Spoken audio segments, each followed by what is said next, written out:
তিস্তা নদীর বুকে যুগের পর যুগ ধরে চলা পারাপারের কষ্ট অবশেষে এক সেতু এনে দিল স্বপ্নের বাস্তব রূপ।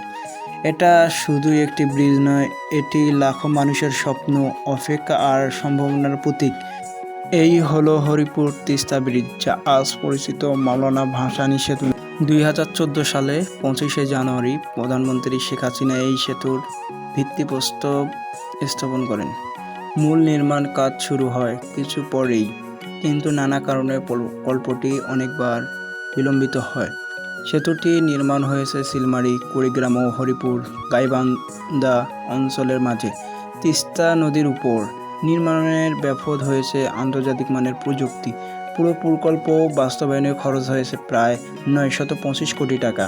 অর্থায়নে করেছে বাংলাদেশ সরকার, সৌদি উন্নয়ন তহবিল, OPEC fund for international development.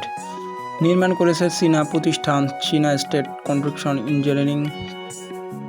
সেতুর বিবরণ: এই সেতুটি প্রায় দীর্ঘ 1490 মিটার এবং প্রস্থ 9.6 মিটার।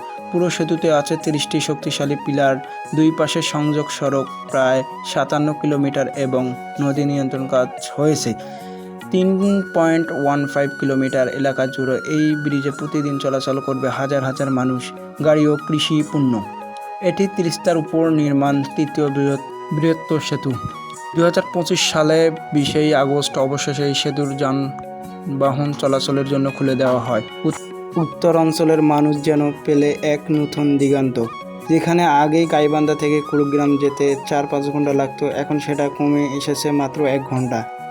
এই সেতু বদলে দিচ্ছে 4 অঞ্চলের জীবন। চাষিরা এখন তাদের ফসল সহজেই বাজারে নিতে পারছেন। শিক্ষা, স্বাস্থ্য ব্যবস্থা সবকিছুর গতি বেড়েছে। এটি শুধু একটি যোগাযোগের পথ নয়, এটি একটি উন্নয়নের সেতু। তিস্তার বুকে এই সেতু শুধু দুই পরকে নয়, জোড়া লাগিয়েছে হৃদয়, আশা আর আগামী দিনের স্বপ্ন।